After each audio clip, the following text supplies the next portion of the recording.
It was a day like any other in the city of Verona, Italy. A man, burdened by the weight of his sins, crossed the threshold of an ancient church, seeking refuge for his tormented soul. Little did he know that that day would change his life forever. Next to the confessional, there was a unique crucifix. Christ did not have both hands stretched upward as usual, but his right hand was lowered, pointing downward, as if he wanted to reach out to whoever was at his feet. The story I am about to tell you has touched my heart deeply and has a powerful message for each of us. An Italian priest, on his YouTube channel, shared this extraordinary story. The protagonist is a sinner, a man who came to the confessional, aware of his mistakes and eager to receive forgiveness. The priest, with patience and love, listened to him and, after the confession, said to him sweetly, "My son, do not worry. God forgives you. But do not sin again." The man left the church with a sense of peace in his heart, but his inner struggle was far from over. He spent a few days trying to resist temptations, but old habits were hard to break. Every morning he woke up with the intention of changing, of not falling into the same mistakes, but his will seemed to give way each time before his weaknesses. He often found himself walking along the lonely streets of the city, looking at the illuminated shop windows and feeling the weight of his conscience.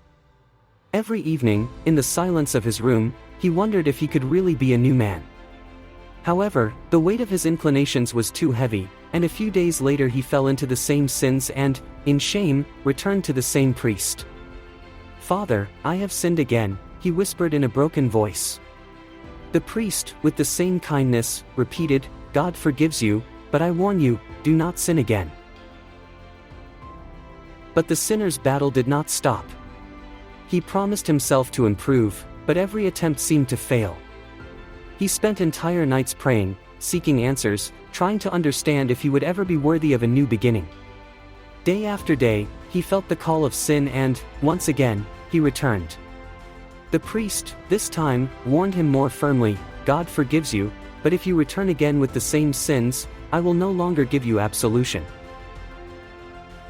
The man walked away with a heavy heart, torn between the desire to change and human weakness. In the days that followed, he wandered around the city, seeking comfort in the places that once gave him serenity. He went to church every day, sitting in the back, watching the candles lit by the other faithful. He wondered if there could be hope for him too, if he was destined to remain a hardened sinner forever. He spent hours in the park, observing nature, seeking answers in the sunsets that colored the sky red and gold. Yet, despite all his efforts, he fell again and found himself in front of the confessional. This time, the priest, in a firm and almost stern tone, said to him, "I warned you. This is the last time. You will never come back here with the same sins. If you do, I will not forgive you." It seemed that the doors of mercy were closing for him. But at that very moment, something extraordinary happened. A deep, solemn and loving voice echoed in the silence of the church. It came from the crucifix next to the confessional. "It was not you who shed your blood for this man. It was I." At that moment, Christ's hand, until then motionless, visibly lowered toward the sinner, as if wanting to forgive him once again, as if wanting to welcome him into his infinite love. The sinner, shaken to tears, understood in that moment that God's love surpasses every human limit. It was never too late. It never would be. Tears flooded the sinner's eyes.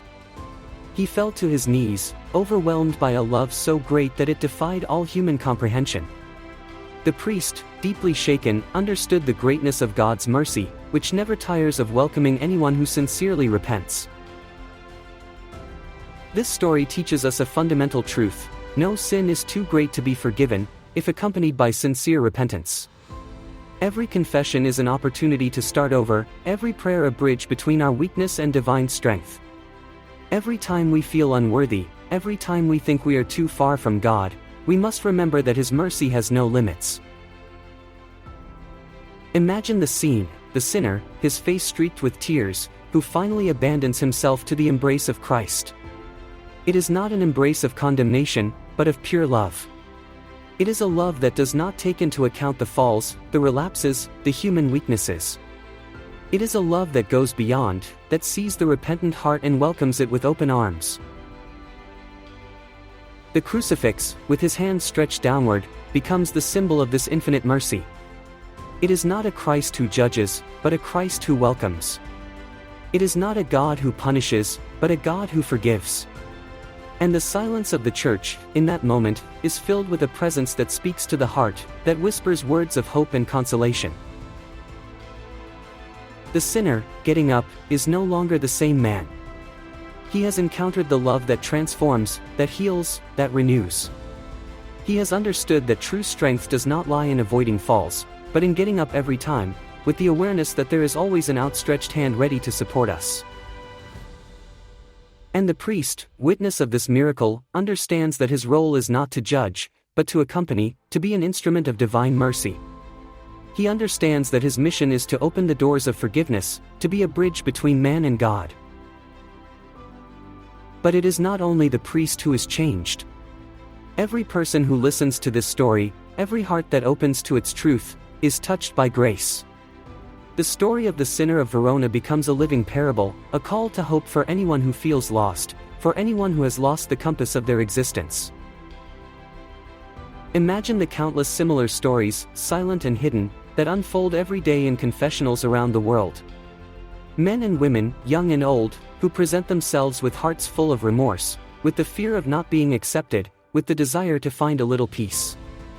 And in every confession, in every encounter between man and God, the miracle of forgiveness is renewed, the flame of hope is rekindled. God's mercy is not an abstract concept, but a concrete, tangible reality that manifests itself in the life of each of us. It is a river and flood that overwhelms our resistance, that dissolves the chains of sin, that restores to us the dignity of beloved children. And the crucifix of Verona, with its outstretched hand, becomes a universal symbol of this mercy. It is not a static image, but a dynamic invitation, a constant reminder not to be afraid to approach God, not to be afraid to ask for forgiveness, not to be afraid to start over. Because life is a journey, a path made of falls and climbs, moments of darkness and light.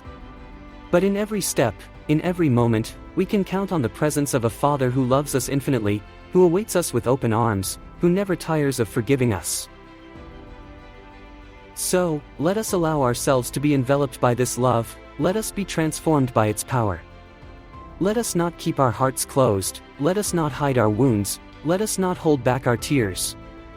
Let us open ourselves to God's mercy, let us be healed by His grace, let us be led towards the fullness of life. When we think of the Passion of Christ, we must not see it as a distant event, reserved for those who lived in His time. It is a story that concerns us all. Jesus carried the cross.